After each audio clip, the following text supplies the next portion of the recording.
الحمد لله نحمده ونستعينه ونستغفره ونؤمن به ونتوكل عليه ونعوذ بالله من شرور أنفسنا ومن سيئات أعمالنا من يهده الله فلا مضل له ومن يضلل فلا هادي له ونشهد أن لا إله إلا الله وحده لا شريك له ونشهد أن سيدنا ومولانا محمدا عبده ورسوله أما بعد فأعوذ بالله من الشيطان الرجيم بسم الله الرحمن الرحيم وإذ ابتلى إبراهيم ربه بكلمات فأتمهن قال إني جاعلك للناس إماما قال ومن ذريتي قال لا ينال عهد الظالمين اللهم صل على محمد وعلى آل محمد كما صليت على إبراهيم وعلى آل إبراهيم إنك حميد مجيد اللهم بارك على محمد وعلى آل محمد كما باركت على إبراهيم وعلى آل إبراهيم إنك حميد مجيد ہر ابتدا سے پہلے ہر انتہا کے بعد ہر ابتدا سے پہلے ہر انتہا کے بعد ذات نبی بلند ہے ذات خدا کے بعد دنیا میں جس قدر احترام کے قابل ہیں لوگ دنیا میں جس قدر احترام کے قابل ہیں لوگ میں سبھی کو مانتا ہوں مگر مصطفیٰ کے بعد میرے نہایت واجب الاحترام بزرگوں مسلک اہل سنت والجماعت احناف دیوبند سے تعلق رکھنے والے نوجوان دوستوں اور بھائیوں، میں نے آپ حضرات کی خدمت میں قرآن کریم کی ایک آیت کریمہ تلاوت کی ہے۔ اس آیت کی روشنی میں جمعۃ المبارک اس اجتماع سے میں مختصر مگر مدلل گفتگو کرنا چاہتا ہوں۔ اللہ رب العزت اخلاص اور دلائل کے ساتھ ہمیں اپنا موقف سمجھانے کی توفیق عطا فرمائے اور سمجھ آئے تو حق جل مجدہ قبول کرنے کی توفیق عطا فرمائے۔ اللہ رب العزت نے اس آیت کریمہ میں ارشاد فرمایا کہ حضرت ابراہیم سے اللہ رب العزت نے کچھ امتحانات لیے۔ حضرت ابراہیم علیہ السلام ان امتحانات میں کامیاب ہوئے تو اللہ رب العزت نے ان کو کامیاب ہونے کے بدلے میں صلہ عطا فرمایا کہ امامت کا درجہ عطا کیا۔ پھر حضرت ابراہیم علیہ السلام نے اللہ سے دعا مانگی کہ یا اللہ یہ مقام میری اولاد میں سے اوروں کو بھی دے، تو اللہ رب العزت نے فرمایا کہ میں یہ مقام ظالم کو نہیں دیتا، اطاعت کرنے والے اپنے محبوبین بندوں کو عطا کرتا ہوں۔ یہ اس آیت کا خلاصہ ہے۔ اس کی روشنی میں آپ کی خدمت میں کچھ گزارشات پیش کرنا چاہتا ہوں۔ حضرت ابراہیم علیہ السلام سے اللہ رب العزت نے امتحان لیا۔ دنیا میں 3 قسم کے افراد ہیں جو اللہ رب العزت کی اطاعت کرتے ہیں۔ ان میں سب سے پہلی قسم اور سب سے بلند لوگ انبیاء ہیں۔ انبیاء علیہم السلام کے بعد ان کو ماننے والے ان کے اصحاب ہیں، ان کے بعد ان کو ماننے والے امت کے اولیاء، آہستہ رکھو اس کو، امت کے اولیاء اور عام مومنین ہیں۔ اللہ رب العزت نے ہر کسی سے امتحان لیا ہے، انبیاء سے بھی لیا ہے، صحابہ کرام سے بھی لیا ہے اور عام امت کے مومنین سے بھی لیا ہے، اور تینوں کا تذکرہ قرآن کریم میں ہے۔ حضرات انبیاء کرام علیہ السلام کے بعد کے امتحانات کے بارے میں اس کے علاوہ آیات بھی ہیں، لیکن میں نے آیت حضرت ابراہیم علیہ السلام کے حوالے سے پڑھی ہے، کیونکہ حضرت ابراہیم علیہ السلام اولو العزم اور بڑے انبیاء اور رسولوں کی فہرست میں نمبر 1 آدمی ہیں حضرت رسول اکرم صلی اللہ علیہ وسلم کے بعد۔ قرآن کریم نے صحابہ کرام کے بارے میں فرمایا اولئک الذین امتحن اللہ قلوبہم للتقوی، ہم نے صحابہ کے امتحان بھی لیا ہے۔ عام مومنین کے بارے میں فرمایا الف لام میم احسب الناس ان یترکوا ان یقولوا آمنا وهم لا یفتنون، کیا تم سمجھتے ہو کلمہ پڑھیں اور پھر تمہارا امتحان نہ لیا جائے؟ ام حسبتم ان تدخلوا الجنہ، تم سمجھتے ہو تم ڈائریکٹ جنت میں چلے جاؤ اور وہ حالات تم پر نہ آئیں جو حالات تم سے پہلے کلمہ والے ایمان والوں پر آئے تھے۔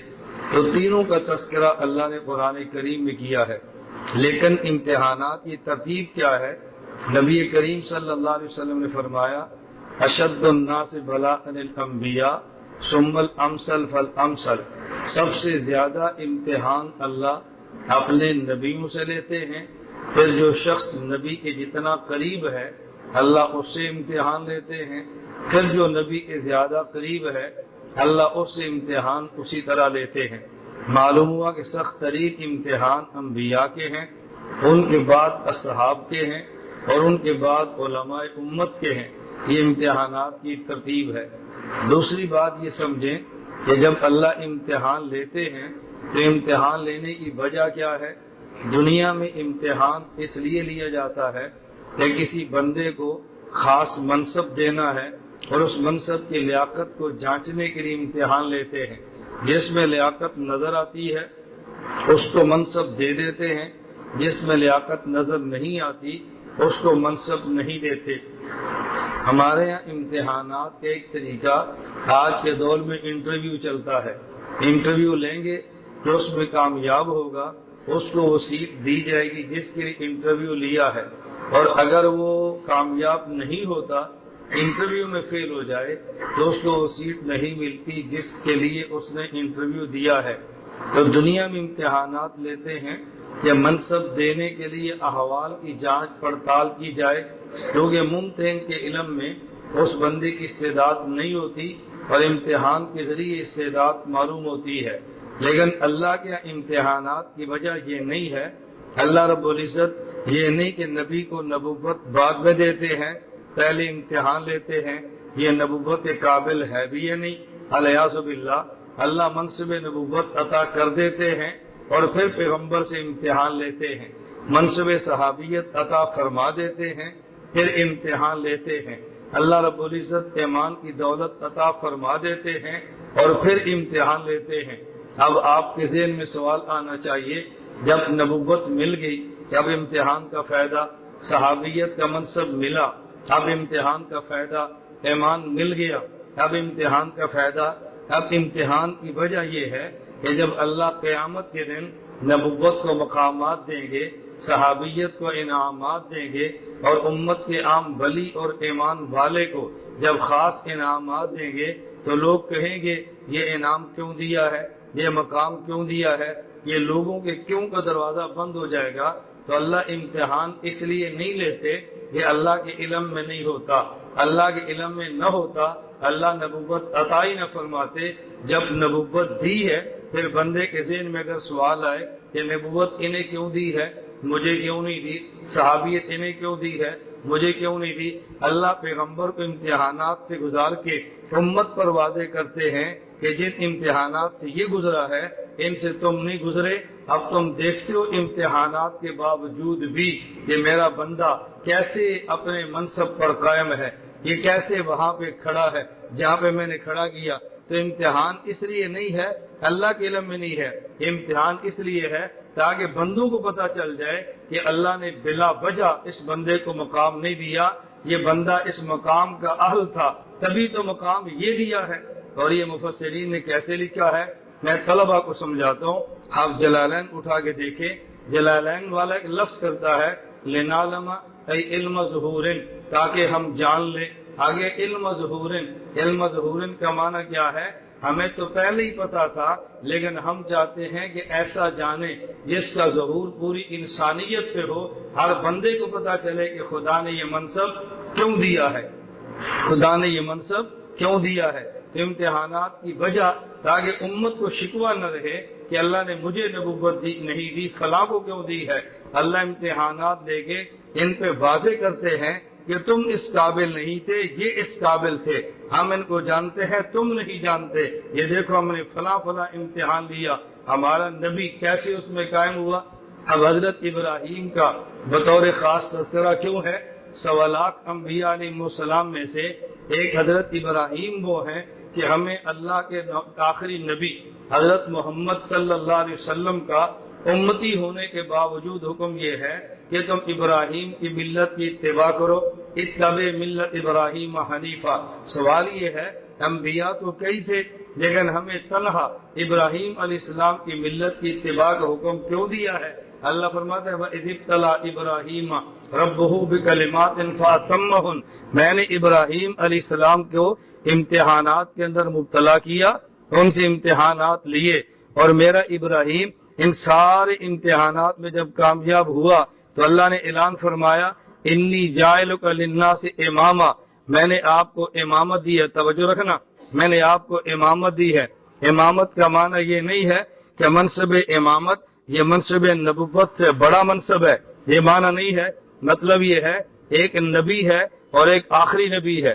نبی اور آخری نبی میں فرق یہ ہے، نبی ایک قبیلے کا نبی، ایک قوم کا نبی، ایک بستی کا نبی، ایک مخصوص علاقے کا نبی، لیکن آخری نبی یہ تمام اقوام کا نبی ہے، تمام علاقوں کا نبی ہے، تمام زمانوں کا نبی ہے۔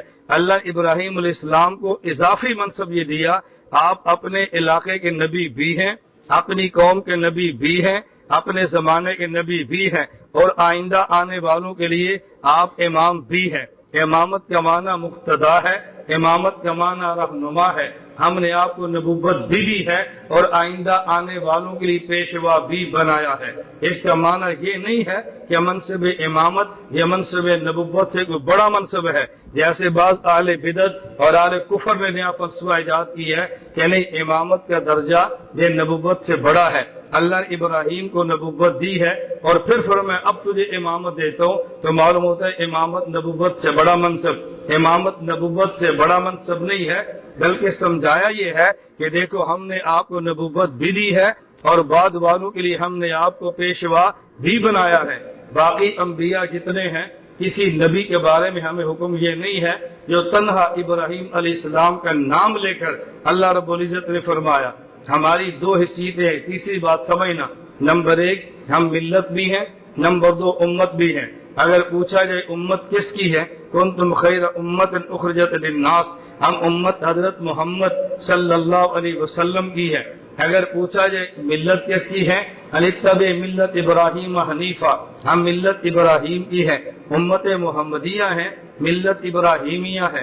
یہ امت محمدیہ اور ملت ابراہیمیہ کیوں ہیں یہ تب سمجھ آئے جب ملت اور امت کا معنی سمجھ آئے۔ اگر امت اور ملت کا معنی سمجھ نہ آئے تو ملت ابراہیمیہ اور امت محمدیہ میں فرق سمجھ نہیں آ سکتا۔ ملت اور امت میں فرق یہ ہے جہاں صرف اصولوں کا اشتراک ہو اس سے ملت بنتی ہے، اور جہاں اصول اور فروع کا اشتراک ہو اس سے امت بنتی ہے۔ ہم حضرت ابراہیم کی ملت ہیں، ہمارے اصول وہی ہیں جو ابراہیم علیہ السلام کے ہیں، لیکن امت حضرت محمد کی ہے، ہمارے اصول بھی وہی ہیں جو ہمارے پیغمبر کے ہیں، اور ہمارے فروع بھی وہی ہیں جو ہمارے پیغمبر کے ہیں۔ ابراہیم علیہ السلام سے ہمارا اتحاد عقائد میں ہے، اور اللہ کے نبی کے ساتھ ہمارا اشتراک عقائد میں بھی ہے، مسائل میں بھی ہے۔ اس لیے ہم ان کی ملت اور ان کی ہم امت ہیں۔ اللہ رب العزت امتحانات لیتے ہیں۔ حضرت ابراہیم علیہ السلام سے امتحانات دیا، اور امت کو بتانے کے لیے میں اس کی ایک مثال دیتا ہوں تاکہ صرف بات سمجھ آ جائے اور کچھ وضاحت ہو جائے۔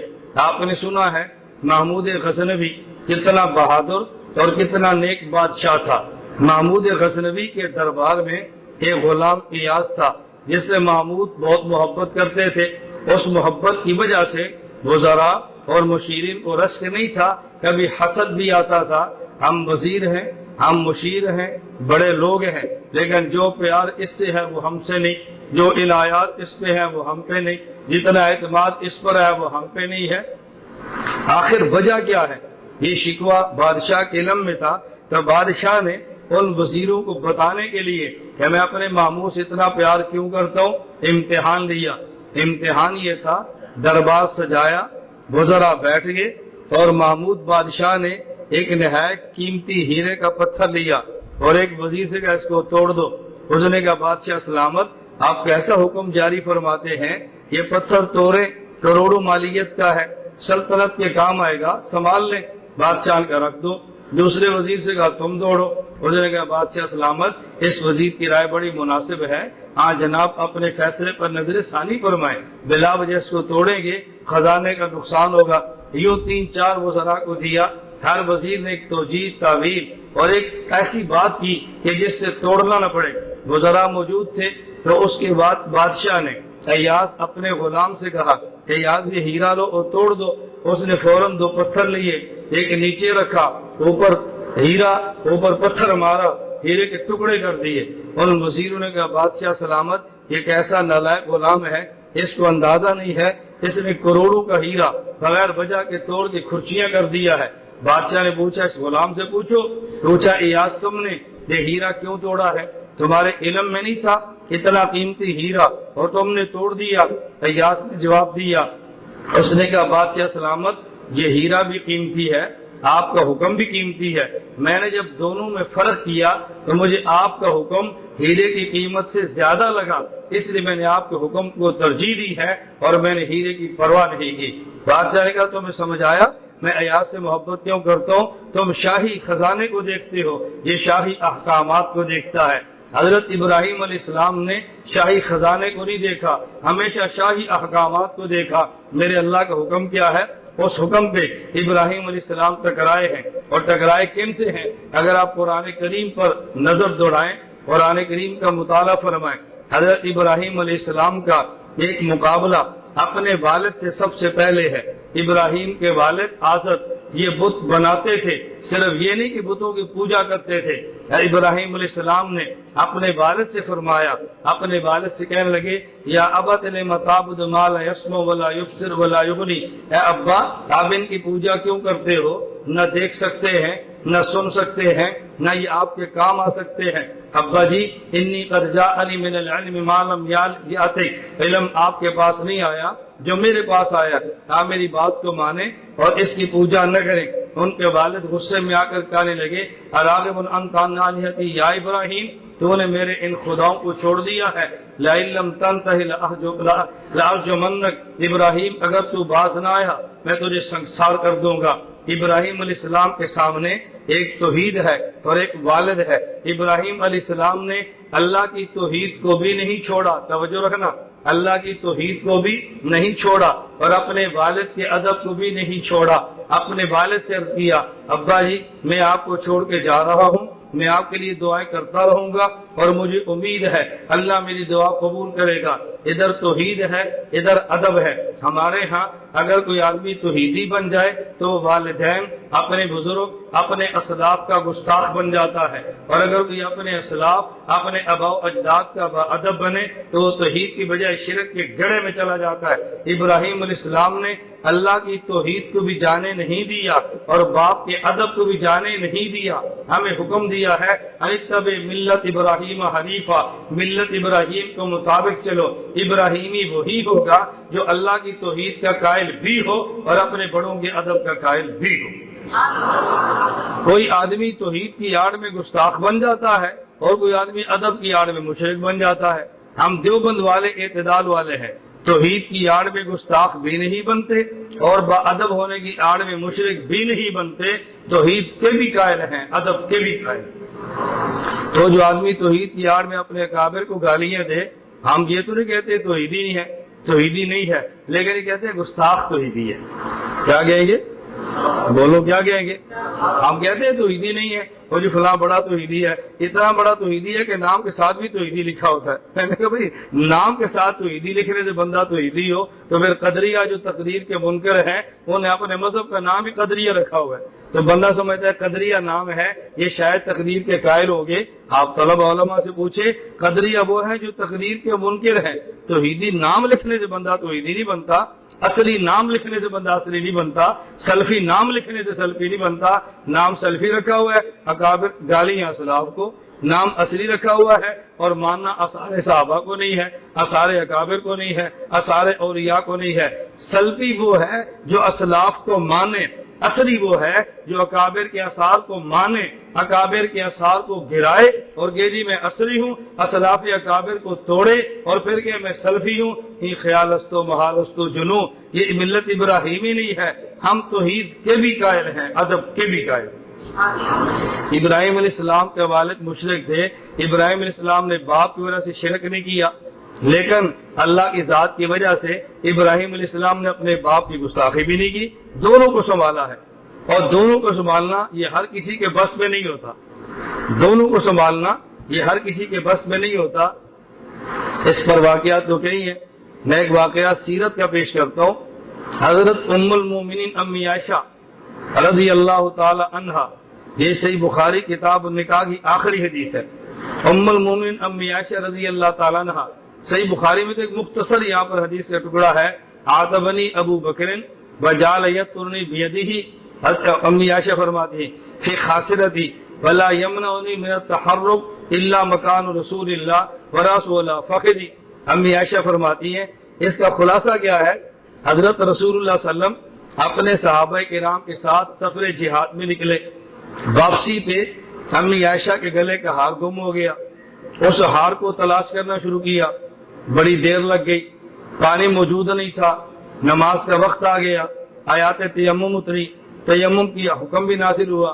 حضرت ابو بکر صدیق رضی اللہ عنہ باپ ہیں، امی عائشہ صدیقہ ان کی لخت جگر اور بیٹی ہیں، حضرت رسول اللہ صلی اللہ علیہ وسلم شوہر ہے اور امی عائشہ ان کی بیوی ہیں۔ امی عائشہ فرماتی ہیں اللہ کے نبی آرام فرما رہے تھے، ورسول فخذی، اور حضور نے اپنا سر مبارک میری گود میں رکھا ہوا تھا۔ حضرت امی عائشہ کی گود میں سر رکھ کے اللہ کے نبی سفر میں سو رہے تھے۔ حضرت ابو بکر صدیق آئے اور امی عائشہ فرماتے ہیں آتبنی ابو بکر وجعل یطرنی بیدہ فی خاصرتی، صدیق اکبر نے اپنے ہاتھ کو لیا اور یوں میری پسلی یوں رکھ کے دبایا اور کہا عائشہ یہ دیر تیری وجہ سے ہے، ہاتھ تیرا گم ہوا ہے، ہم تیری وجہ سے تکلیف کے اندر آئے ہیں، میں اور آپ کہیں گے تو کفر ہوگا، صدیق تو باپ ہے نا، باپ تو بیٹی کو کہہ سکتا ہے نا۔ اب امی عائشہ فرما رہی ہیں ان کے جملے سے محسوس ہوتا ہے کہ ابا جی کے ہاتھ مجھے درد بھی ہوئی، مجھے تکلیف ہوئی، وہ محسوس کیسے ہوتا ہے؟ فرماتی ہے ولا یمنعنی من التحرک الا مکان رسول اللہ، میں نے ذرا برابر بھی حرکت نہیں کی صدیق اکبر کے ہاتھ دبانے کی وجہ سے، ذرا بھی حرکت نہیں کی، کیوں؟ اللہ کے نبی کی کا سر میری گود میں تھا۔ اب امی عائشہ دونوں کا خیال کرتی ہیں اگر حرکت کر جائیں تو شوہر کی نیند خراب ہوتی ہے، آگے بول پڑیں تو باپ کے ادب کے خلاف ہے، تو باپ کے ادب کا خیال بھی کیا ہے اور شوہر کی راحت کا خیال بھی کیا۔ امی عائشہ نے دونوں کا خیال کیا ہے، نہ والد کے ادب کو جانے دیا ہے نہ شوہر کی خدمت کو جانے دیا ہے، یہ کمال ہے اور یہی دیوبند کا مسلک ہے۔ میں اس لیے بار کہتا ہوں دیوبند کے مسلک کو سمجھو، ریورس گیئر مت لگاؤ، ہم دیوبندی نہیں، میں فخر سے کہتا ہوں میں دیوبندی ہوں۔ میں آپ سے پوچھتا ہوں جن کو دیوبندی ہونے پر فخر ہے اپنے ہاتھ کھڑے کرو، آپ کو فخر ہے؟ بلند آواز سے بولو۔ میں یہ نہیں کہتا کہ سب ہاتھ کھڑے کرو، میں کہتا ہوں جن کو دیوبندی ہونے پر فخر ہے وہ ہاتھ کھڑا کرو، جن کو فخر نہیں ہے وہ سر بھی نیچا کر لیں، ہاتھ نیچا کیا کرنا ہے۔ آپ اس میں قائم ہیں؟ اللہ میں بات سمجھنے کی توفیق دے۔ میں کہہ رہا ہوں یہ جو ہم ریورس گیئر لگاتے ہیں نا یہ مناسب نہیں ہے، حالات کے بدلنے سے ریورس گیئر نہیں لگنے چاہیے۔ جو دن باہر کا ہے وہ قبر میں نہیں ہے، جو قبر کا ہے وہ باہر کا نہیں ہے، جو یہاں کا ہے وہ اندر کا نہیں ہے، جو اندر کا ہے وہ یہاں کا نہیں ہے۔ زندگی ہے بھی کتنی تھوڑی زندگی ہے، اور یہ یاد رکھنا جو مشکلات برداشت کرتے ہوئے اپنے موقع پہ ڈٹ جائیں تاریخ میں زندہ وہی رہتے ہیں، تاریخ میں زندہ وہی رہتے ہیں۔ امام اعظم ابو حنیفہ رحمۃ اللہ علیہ کا جنازہ کہاں سے نکلا؟ جیل سے یا منصب افتاء سے؟ جیل سے نکلا۔ درسگاہ سے نہیں نکلا، لیکن آج امام صاحب کا نام زندہ ہے۔ امام احمد بن حنبل نے کتنے گھوڑے کھائے، نام آج بھی زندہ ہے۔ امام مالک کو مدینہ کی گلیوں میں گدھے پر بٹھا کے گھمایا گیا، امام مالک کا نام آج بھی زندہ ہے اور یہ رہے گا۔ حضرت یوسف نے 7 سال جیل کاٹی ہے اور جیل کے بعد ہی وہ میدان کے اندر آئے ہیں۔ حضرت یوسف علیہ السلام کو جو شہرت ملی ہے وہ جیل کے بعد سے ملی ہے۔ میں کل یہاں کراچی میں ایک واٹس ایپ پہ میسج پڑھ رہا تھا، میرے پاس بھی تھا، آپ میں سے بہت سے احباب نے وہ میسج پڑھا ہوگا، کیونکہ ایک معروف واٹس ایپ گروپ پہ میسج چل رہا تھا، لکھنے والے بھی کراچی کے صاحب تھے۔ اب وہ لکھا ہوا تھا یہ عامر لیاقت کے خلاف۔ میں عامر لیاقت کے خلاف موافقت مخالفت کی بات نہیں کرتا، میرا سیاسی عسکری کام نہیں ہے، خالص علمی کام ہے، لیکن جو لکھا ہوا تھا خلاصہ اس کا یہ تھا کہ عامر لیاقت نے 6 گھنٹے جیل کاٹی اور بدل گیا، ہمارے علماء فلاں جیل میں گیا، فلاں جیل میں گیا، فلاں جیل میں گیا، فلاں جیل میں گیا، لیکن دیکھو ابھی تک قائم ہے۔ میں میسج پڑھ رہا تھا اور مجھے تعجب ہو رہا تھا، میں نے اس وقت علماء دیوبند میں سے جتنے زندہ ہیں مجھ سے زیادہ کسی نے جیل نہیں کاٹی، اور جیل کاٹنے والوں میں میرا نام نہیں ہے۔ آپ کو سمجھ آ رہی ہے؟ بھئی جب آپ یہ بتا رہے ہیں تو آپ کو میرا نام رکھنا چاہیے کہ دیکھو جیل کاٹی ہے لیکن موقع پر پھر بھی قائم ہے۔ میں حیران ہوں، جتنے ہمارے ساتھ علماء دیوبند موجود ہیں مجھ سے زیادہ کسی نے جیل نہیں کاٹی، لیکن میرا اس فہرست میں نام ہی نہیں ہے۔ اب فہرست میں نام نکالنے سے کیا میں نکل جاؤں گا؟ کیسے ہو سکتا ہے؟ لوگ آپ کے واٹس ایپ پہ افسوس کریں گے کہ یار اس بندے کو اتنا نظر انداز نہ کرو، اتنا نظر انداز نہ کرو، یہ آپ کا آدمی ہے۔ مجھے کل بھی چٹ آئی تھی تقویٰ مسجد میں، گزشتہ ماہ اس میں بھی چٹ آئی تھی۔ چٹ کیا تھی آپ کے علم میں ہے؟ اور جی ڈاکٹر ذاکر نائک، میں نے کہا دیکھو ذاکر نائک سے علماء دیوبند کا نظریاتی اختلاف ہے، علماء دیوبند دارالعلوم دیوبند سے اس کے نظریے کے خلاف فتویٰ آیا ہے۔ اب ذاکر نائک پر نہ تو FIR کٹی ہے، نہ ذاکر نائک گرفتار ہوا ہے، صرف انڈیا گورنمنٹ نے اعلان کیا ہے کہ ہم تحقیقات کر رہے ہیں، جیسے ثابت ہوگی FIR کاٹ دیں گے، اور ہم سب نے کہا ہم اس مشکل وقت میں ذاکر نائک کے ساتھ ہیں۔ کہا نا ہمارے لوگوں نے، بولو کہا نا ہم ساتھ ہیں۔ میں نے کہا میں بندہ تمہارا ہوں، نظریات میرے آپ ایک ہیں، مجھ پر FIR کٹ بھی جاتی ہے، میں جیل میں چلا بھی جاتا ہوں، آپ پھر بھی نہیں کہتے ہم مولانا ریاض گومر کے ساتھ ہیں۔ یہ عجیب بات ہے، مسلکی مخالف، نظریاتی مخالف، اس پر مشکل آئے تو آپ کہتے ہیں ہم ساتھ کھڑے ہیں، اور اپنا نظریاتی بندہ اس پر مشکل آ جائے پھر آپ ساتھ کھڑے کیوں نہیں ہوتے؟ اب اس کو میں کیا تعبیر کروں، میں کون سے لفظ بتاؤں، میں کس طرح ذکر کروں، مجھے سمجھ نہیں آتی، پر اس کا مقصد میرا رونا، میرا دھونا، میری پریشانی خدا کی قسم ہرگز نہیں ہے۔ مجھے دکھ صرف یہ ہے کہ تم اس بات کو سمجھتے کیوں نہیں ہو۔ آپ کی تعبیر، آپ کی تردید، آپ کی تائید اپنی جگہ پہ، مسلک علماء دیوبند کا کام ہم نے کیا ہے، آئندہ بھی انشاءاللہ کرتے رہیں گے۔ انشاءاللہ کرتے رہنا چاہیے کہ نہیں؟ بولو کرنا چاہیے کہ نہیں؟ تو میں یہ کہہ رہا تھا حضرت ابراہیم علیہ السلام کا دوسرا مقابلہ، دوسرا کس سے ہے؟ ابراہیم علیہ السلام اپنی قوم سے، قوم میلے پہ جانے لگی، کوئی ان کا بھی سالانہ عرس ہوتا ہوگا، وہ قوم جو گئی جہاں بھی قبریں ہوتی ہیں عرس پہ چلتے ہیں نا، قوم عرس پہ گئی یا کسی سالانہ میلے پہ گئی، ان نے ابراہیم علیہ السلام سے کہا آپ بھی چلو۔ ابراہیم علیہ السلام فرمایا انی سقیم، میں تمہارے اس شرک کی وجہ سے نہایت تکلیف کے اندر مبتلا ہوں، میں بیمار ہوں، میں نہیں جا سکتا، یہ تمہارے روگ مجھے کھائے جا رہے ہیں۔ ابراہیم علیہ السلام نے انی سقیم فرمایا، وہ سمجھے کہ بیمار ہے، ان کا مقصد یہ تھا تمہارے شرک کی وجہ سے مجھے تکلیف ہوتی ہے، میں نہیں جا سکتا۔ حضرت ابراہیم علیہ السلام نہیں گئے، مشرک قوم چلی گئی۔ حضرت ابراہیم علیہ السلام ان کے بت خانے میں گئے، چھوٹے چھوٹے بتوں میں کسی کا ناک کاٹا، کسی کا کان کاٹا، کسی کا سر کاٹا، کسی کا بازو کاٹا، کسی کی ٹانگ کاٹی، اور آخر میں کلہاڑا لیا اور جو بڑا خدا، بڑا بت تھا اس کے کندھے پہ رکھ دیا۔ جب یہ مشرکین کی جماعت واپس آئی آذر اینڈ کمپنی، تو انہوں نے کہا یہ کیا ہوا، کس نے مارا؟ کہا یہ ایک آدمی جس کا نام ابراہیم ہے، سنا وہ ان کے تذکرے کرتا، ان سے پوچھو۔ ابراہیم علیہ السلام نے فرمایا کہ دیکھو کبیرہم ھذا، یہ بڑا ان میں سے سالم، یہ ہتھوڑے اور یہ کلہاڑے کے ساتھ موجود ہے، اس سے پوچھو۔ انہوں نے کہ ابراہیم تو جانتا نہیں، نہ یہ سن سکتے ہیں نہ یہ بات کر سکتے ہیں، فرمایا اف لکم ولما تعبدون من دون اللہ، تف ہے تمہاری زندگی پر، ان کی پوجا کرتے ہو جو سن نہیں سکتے، ان کی پوجا جو بول نہیں سکتے۔ اگر تم نے پوجنا ہے تو پھر اللہ کو پوجو۔ توجہ توجہ رکھنا، اگر عبادت کرنی ہے تو اللہ کی عبادت کرو۔ میرا اللہ کھلاتا بھی ہے، اللہ پلاتا بھی ہے، اللہ زندگی بھی دیتا ہے، اللہ موت بھی دیتا ہے۔ اب ابراہیم السلام کا جملہ سننا، وَإِذَا مَرِضْتُ فَهُوَ يَشْفِينِ، وَإِذَا مَرِضْتُ فَهُوَ يَشْفِينِ، جب میں بیمار ہوتا ہوں وہ شفا بھی دیتا ہے۔ جب ہم عیادت کرتے ہیں تو ہم پتہ کیا کہتے ہیں؟ جس اللہ نے بیماری دی ہے وہ اللہ شفا بھی دے گا۔ ابراہیم السلام نے یہ نہیں فرمایا میرا اللہ بیماری بھی دیتا ہے، میرا اللہ شفا بھی دیتا ہے، فرمایا نہیں، بیمار میں ہوتا ہوں، شفا وہ ہوتا ہے۔ مرض یہ انسان کو طبعاً پسندیدہ نہیں ہے، اور شفا یہ طبعاً پسندیدہ ہے۔ تو جو چیز پسند نہیں تھی نسبت اپنی طرف کی ہے، اور جو پسند تھی نسبت خدا کی طرف کی ہے۔ اتبع ملت ابراہیم حنیفہ، یہ ملت ابراہیمی ہے۔ یہ کیا ہے؟ ملت ابراہیمی۔ کیا مطلب؟ میری بات پہ توجہ رکھنا۔ جب آدمی بیمار ہوتا ہے تو بیماری کی عموماً وجہ ہوتی ہے، بغیر وجہ کے بندہ بیمار ہو ایسے بہت کم ہیں۔ میرے گلے میں انفیکشن ہے، کیوں بھائی؟ کیا میں نے ٹھنڈی پیپسی پی لی تھی؟ میرا گلا ٹھیک نہیں، کیوں؟ میں نے برف زیادہ کھا لی تھی۔ مجھے آج درد ہے، کیوں؟ میں رات کو دیر سے سویا، سفر کا تھکا ہوا ہوں۔ مجھے نظر لگا، کیوں؟ میں نے فلاں پرہیز نہیں کیا، فلاں چیز کھا لی ہے۔ عموماً جب بھی بیماری ہوتی ہے اس بیماری کا کوئی سبب ہوتا ہے۔ اب دیکھو، اگر بیماری آئی سبب کی وجہ سے، سبب میں تاثیر تو اللہ نے رکھی ہے، لیکن ابراہیم علیہ السلام بتانا چاہ رہے ہیں کہ دیکھو جب بھی میں بیمار ہوتا ہوں تو بیمار اپنی بد پرہیزی سے ہوتا ہوں، لیکن اس کے باوجود بھی میرا اللہ اتنا کریم ہے کہ وہ شفا دیتا ہے۔ تو مرض کی نسبت اپنی طرف کی ہے اور شفا کی نسبت خدا کی طرف کی ہے۔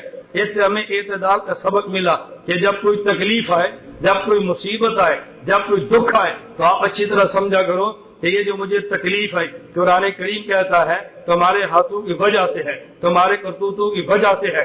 اب بندے کا مزاج بننا چاہیے جب دکھ آئے تو کہ اللہ میرے گناہ کی وجہ سے ہے، یہ مصیبت میرے ظلم کی وجہ سے ہے، یہ جو مجھ پہ تکلیف آئی ہے یہ فلاں نافرمانی کی وجہ سے ہے، لیکن اللہ میں تجھ سے سوال کرتا ہوں تو کریم آقا ہے، تو مجھے اس بیماری سے نکال دے، مصیبت سے نکال دے۔ جب بندہ کو پوچھے بھئی کیا حال ہے تو پھر یہ کہا کرو میری حماقتوں، میرے گناہ اور میرے معاصی کی وجہ سے مصائب بھی آتے ہیں، لیکن میرا اللہ کریم ہے، مجھے ان سے مصائب وہ پھر بھی نکال دیتا۔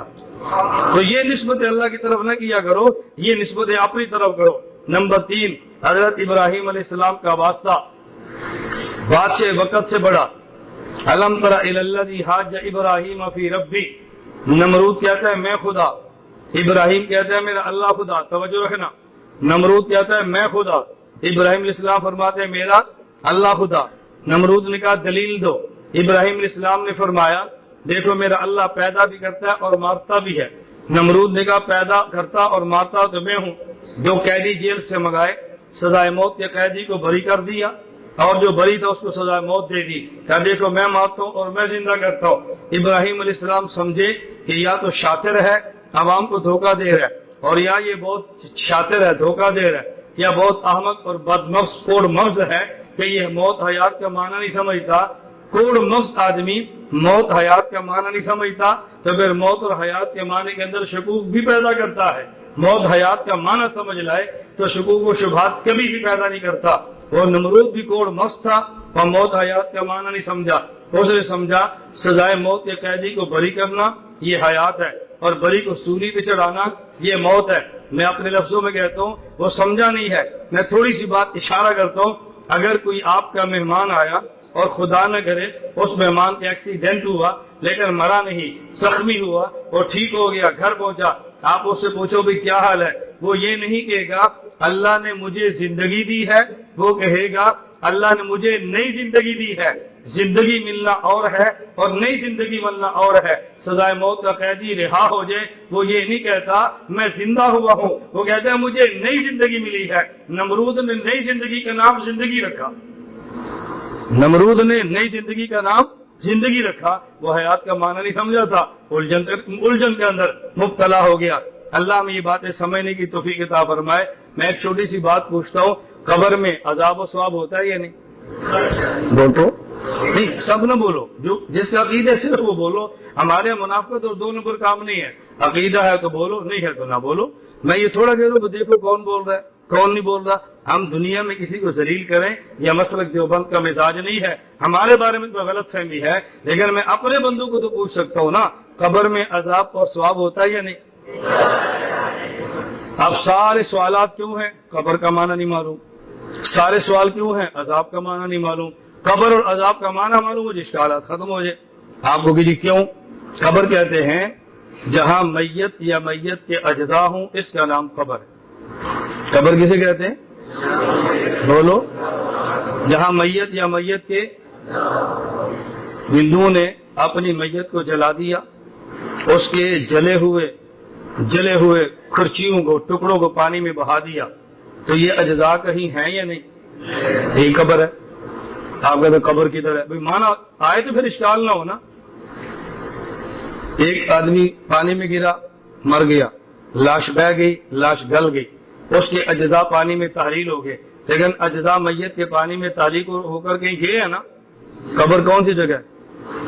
بولو، وہی جگہ۔ ایک آدمی کو جانور نے کھا لیا، چلو سارے دیکھ لو، سارے دیکھ لو، بابا جی ہیں سارے دیکھ لو، چلو نہیں میں سنبھالتا ہوں، دیکھ لیا، اور بولتے نہیں دیکھ لیا۔ اب بیان شروع کروں۔ میری عادت ہے میں گرم نہیں ہوتا، میں نے مسئلہ سمجھانا ہے، یہ آپ نہیں، ہر جگہ کی عادت ہے۔ کوئی ایک بندہ بولے گا سب نے دیکھنا ہے، کوئی اٹھے گا سب نے دیکھنا ہے، کوئی آئے گا سب نے دیکھنا ہے۔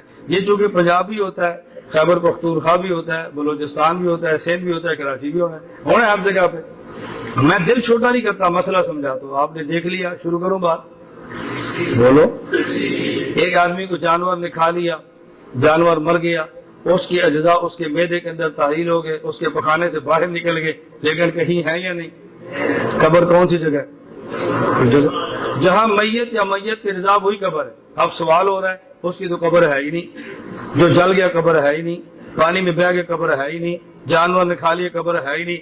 ہم کہتے ہیں قبر ہے، تجھے قبر کا معنی سمجھ آئے تو پھر پتہ چلے قبر ہے یا نہیں۔ معنی تجھے نہیں آتا اور قبر ہے ہی نہیں۔ اب آپ بتاؤ ہر کسی کی قبر ہے یا نہیں؟ کھولتے جاؤ، ہے یا نہیں؟ اچھا، لوگ کہتے ہیں نہیں عذاب، میں نے کہا عذاب کا معنی کیا ہے؟ صاحب جمل نے عذاب کا معنی لکھا ہے اعلام الحی علی سبیل الہوان، اعلام الحی علی سبیل الہوان، زندہ آدمی کو تکلیف دینا، ذلیل کرنے کے لیے۔ عذاب تو ہوگا تب جب زندگی مانیں گے، زندگی نہیں مانیں گے عذاب ہوگا ہی نہیں۔ آپ کہتے ہیں ہم قبر میں زندہ تو نہیں مانتے لیکن عذاب مانتے ہیں۔ یہ کون سی عذاب کی قسم ہے کہ جس کو عذاب دینا اس میں حصے نہیں ہے اور آپ کہہ رہے عذاب مانتے ہیں؟ اور بھئی حیات مانو گے تو عذاب ہوگی نا۔ یہ الجھن کیوں ہے؟ عذاب کا معنی نہیں۔ یہ الجھن کیوں ہے؟ قبر کا معنی نہیں آتا۔ نمرود کو الجھن کیوں تھی؟ اس کو موت حیات کا معنی نہیں آیا۔ ابراہیم علیہ السلام سمجھے یہ شاطر ہے، یہ بد دماغ ہے، نبی تھے نا۔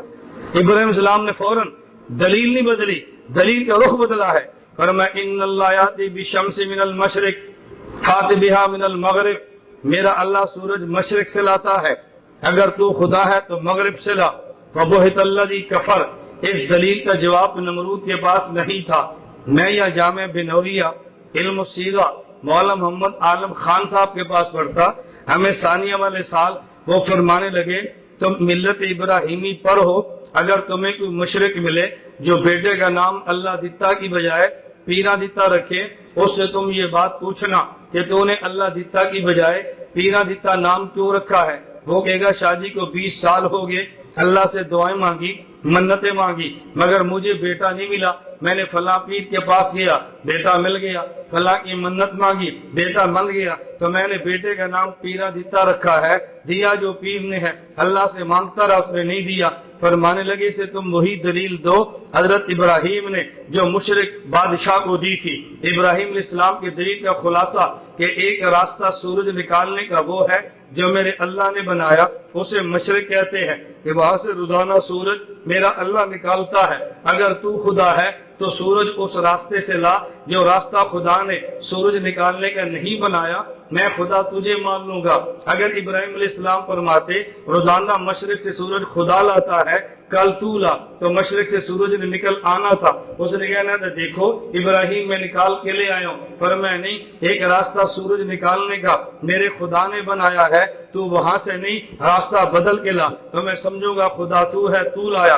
پر میں اس مشرق سے دلیل ابراہیمی پیش کرو، ایک راستہ وہ ہے جو اولاد کے پیدا کرنے کا خدا نے بنایا ہے، تو راستہ بدل کے لا، ہم سمجھیں گے پیرا دیتا، اگر اسی راہ سے ہے تو ہم سمجھیں گے اللہ دیتا۔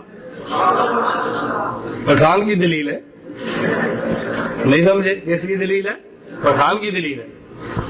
میں یہاں کراچی پڑھتا تھا تو ایک لڑکا میرے ساتھ اولا میں تھا، مانسیرے کا، اس نے مجھے 2 سال پہلے فون کیا، مولانا الیاس گھمن صاحب السلام علیکم۔ میں نے کہا وعلیکم السلام، کیا حال ہے؟ ٹھیک ہو؟ خیریت ہے؟ مجھے پہچانا؟ میں نے کہا پہچانا۔ میں نے 88 میں پڑھنا شروع کیا اور فون آ رہا ہے 2013 میں۔ آپ بندہ کتنے سالوں بعد فون ہے، پہچاننا کتنا مشکل ہے۔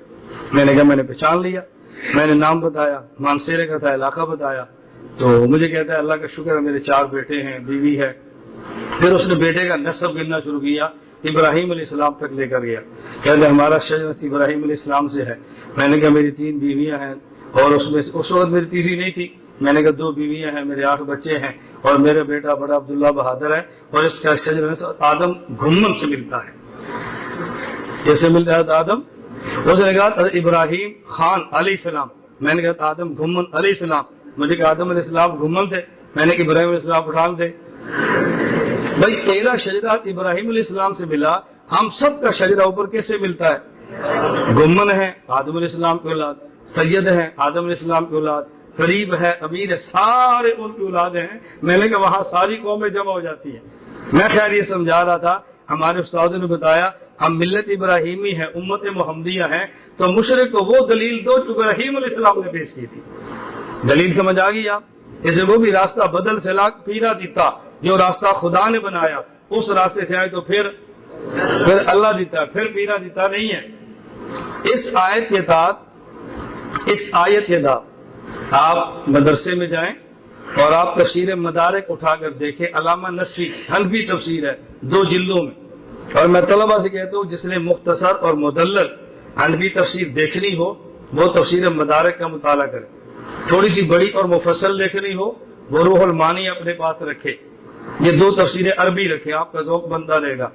علامہ نصفی نے اس آیت کے تحت لکھا ہے کہ یہ آیت اس بات پر دلیل ہے، ان هذه الآیہ تدل علی اباحۃ التکلم فی المناظرہ، فرمایا اس بات پہ دلیل ہے کہ علم مناظرہ بالکل ٹھیک ہے۔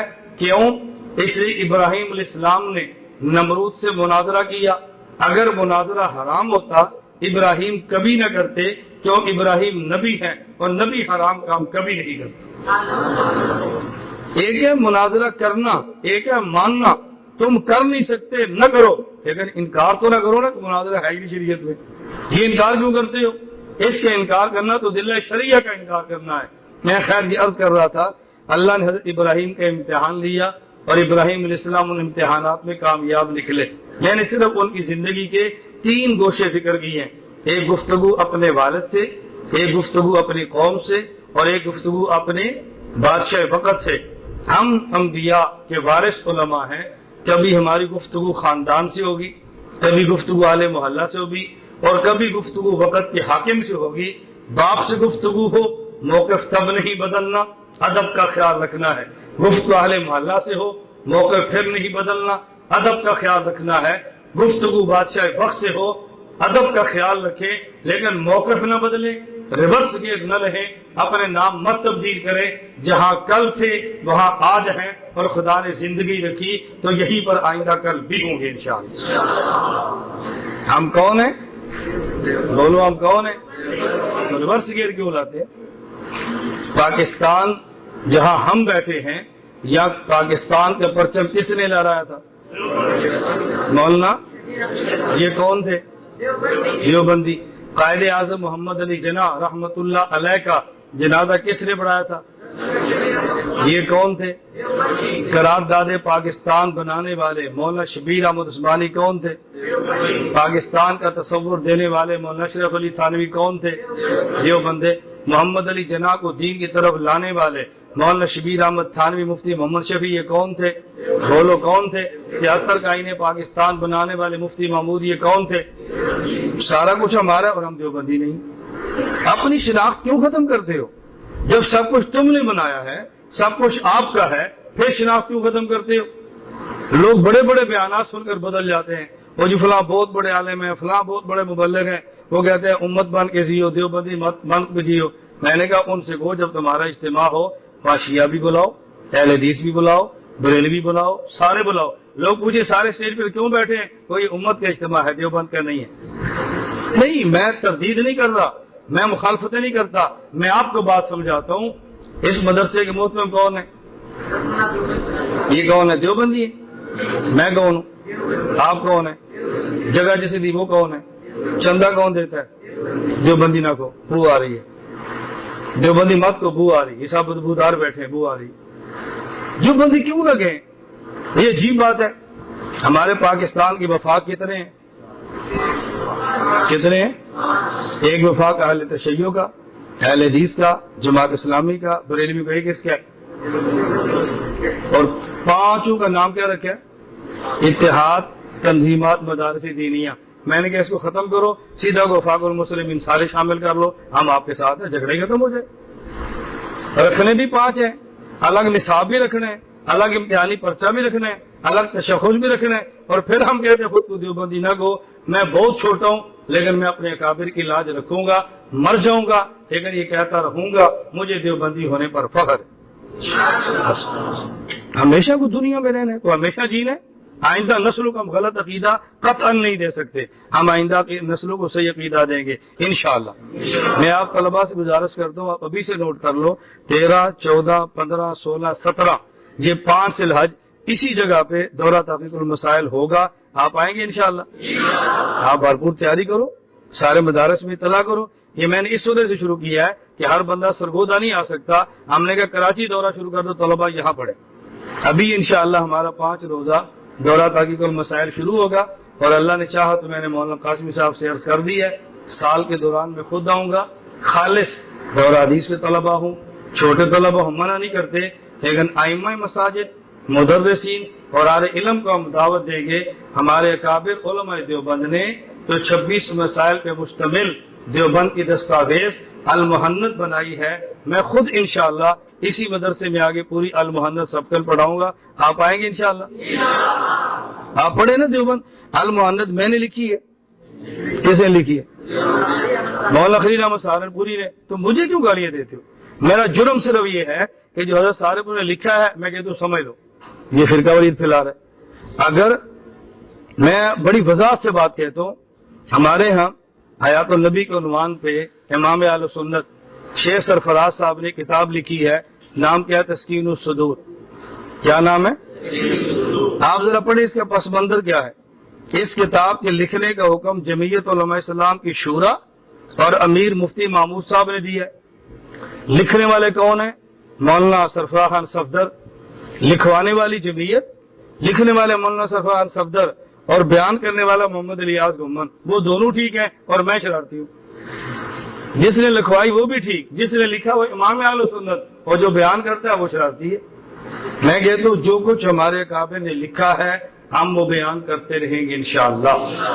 جو ہمارے کعبے نے لکھا ہے ہم آئندہ نسلوں تک پہنچاتے بھی رہیں گے اور آئندہ نسلوں کو سمجھاتے بھی رہیں گے انشاءاللہ۔ تو دورہ تحقیق المسائل تو 13 دن کا ہوگا، اور المحنت ہمارا 1 دن کا ہوگا۔ اللہ نے چاہا تو میں 1 دن میں پوری محنت آپ کو پڑھاؤں گا، آپ محسوس کریں گے المحنت 1 دن میں کیسی ہوتی ہے۔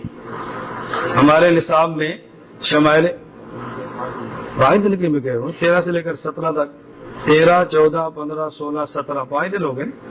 دورہ تحقیق المسائل 5 دن ہو گئے انشاءاللہ، اور المحنت کا سبق 1 دن ہوگا انشاءاللہ۔ شمائل ترمذی ہمارے نصاب میں داخل ہے، دورہ حدیث کے طلبہ پڑھتے ہیں، بہت ساری عبارت ان کو سمجھ نہیں آتی۔ میں جب جیل میں گیا تو میں نے جیل میں کتاب لکھی زبدۃ الشمائل، شمائل ترمذی کی شرح۔ وہ تمہارے سامنے ایسا بندہ موجود ہے جو جیل میں جا کر بھی علمی کام نہیں کرتا۔ اللہ کے لیے اس کام کو قبول کر لو، مرنے کے بعد تو تم نے ماننا ہی ہے، زندگی میں مان لو۔ اور وہ تو کتاب آ گئی انشاءاللہ، بقرعید کے بعد محرم شب کر آ جائے گی۔ اس وقت تقریرات کس کی ہیں؟ ڈاکٹر عبدالرزاق سکندر بنوری ٹون سے شروع ہوتی ہے اور دارالعلوم دیوبند کے صدر مدرس مفتی سید احمد پالپوری پر جا کر ختم ہوتی ہے۔ آپ کہتے ہیں کابر اس کے ساتھ نہیں ہے، مجھے بتاؤ یہ کابر نہیں ہے؟ جو میری تائید کرے تم ان کو کابر نہیں مانتے، اور جو ایک لفظ میرے خلاف کہتے تھے بزرگ اس کے خلاف ہو گئے۔ جو تائید کرتے ہیں وہ تمہیں کابر نظر نہیں آتے، میں حیران ہوتا ہوں۔ انشاءاللہ یہ بھی محرم کے اندر آ جائے گی۔ ہم نے طلبہ عوام سب کا خیال کیا ہے، اللہ ہم سب کو بات سمجھنے کی توفیق عطا فرمائے۔ ہمارا یہ ادارہ معارف اسلامیہ یہ علمی مرکز بھی ہے اور ذکر و اذکار کی خانقاہ بھی ہے۔ مولانا نے مجھے فرمایا تھا میرا ارادہ جمعے کے بعد جلدی سفر کا ہے، چونکہ میں نے 2 جگہوں پہ جانا ہے۔ ہمارے ایک ساتھی ہیں، ان کی والدہ کا انتقال ہوا ہے تو ان کی تعزیت میں نے کرنی ہے، پھر ایک مسئلہ جس کا سنگ بنیاد رکھنا ہے، اور اس وقت پہ میرا پاکستان سے باہر کا سفر ہے، تو وقت بہت کم ہے، ورنہ ہمارا ارادہ یہ تھا کہ جمعے کی نماز کے بعد تفسیر کے ساتھ ذکر کی مجلس ہوتی، ذکر پہ بیان ہوتا، مجالس پہ دلائل ہوتے، تو پھر مولانا قاسم نے فرمایا اگر آپ نے جانا ہے تو بیان کے فوراً بیان 2 منٹ کا، 3 منٹ کا، 5 منٹ کا مختصر سا ذکر کرا دے تاکہ ہمارے مدرسے کی خانقاہ حیثیت باقی رہے۔ یہ ذہن میں رکھیں یہ علم کی درسگاہ بھی اور ذکر کی خانقاہ بھی ہے، اور ہم نے دونوں کام اکٹھے کیے۔ جہاں خانقاہی لائنیں تھیں وہ عقائد کا کام نہیں تھا، جہاں عقائد کا کام تھا وہ خانقاہ نہیں تھی، ہم نے علم اور ذکر دونوں کو اکٹھا کیا ہے۔ آپ تبلیغی جماعت میں 6 نمبر بیان کریں، علم و ذکر 1 نمبر ہے یا الگ الگ میں؟ بولتے نہیں، علم و ذکر ایک ہی ہے نا، تو ہم نے علم و ذکر اکٹھا کر دیا تو ہم نے کون سا غلط کام کیا؟ یعنی پوری دنیا میں تبلیغی جماعت 6 نمبر بیان کرے اور علم و ذکر کو اکٹھا بیان کرے تو کوئی حرج نہیں، اور ہم علم و ذکر عملاً اکٹھا کریں یہ بدعت ہے۔ زبان سے گئے تو سنت ہے، عمل سے گئے تو بدعت ہے۔ بھائی علم و ذکر اکٹھا نہیں کرنا تو اکٹھا بیان کیوں کرتے ہو؟ میں اس لیے کہتا ہوں میں نے تبلیغ جماعت میں وقت لگایا ہے۔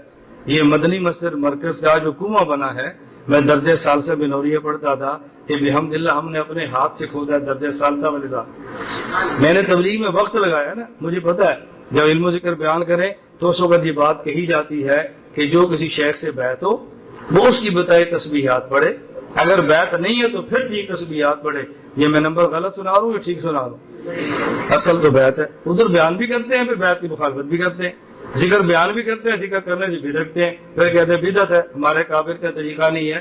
شیخ الحدیث مولانا زکریا رحمۃ اللہ علیہ ہمارے اکابر میں تھے، بولیے، مولانا احمد لاہوری ہمارے اکابر میں تھے، ان کے اجتماعی ذکر نہیں ہوتا تھا، مساجد میں نہیں ہوتا تھا، اکابر بھی ہیں تم بدعتی بھی کہتے ہو، بدعتی آدمی ہمارا اکابر کیسے ہو سکتا ہے؟ ہمیں سمجھ نہیں آتی بات۔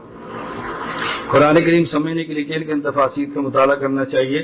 میں نے آپ کی خدمت میں 2 تفسیریں عربی بیان کی ہیں، تفسیر مدارک اور تفسیر روح المعانی، اور 2 تفسیریں اردو ذہن میں رکھ لیں، ایک ہمارے معرف القرآن اور دوسری تفسیر یہ بیان الحکیم الامت حضرت تھانوی کی، یہ 2 اردو اور 2 عربی اپنے پاس رکھیں، انشاءاللہ آپ کو مزید تفسیر کی حاجت نہیں ہوگی اپنے مطالعے اور سبق پڑھانے کے لیے۔ باقی جتنا وسیع مطالعہ کرنا چاہے آپ آگے بڑھتے جائیں۔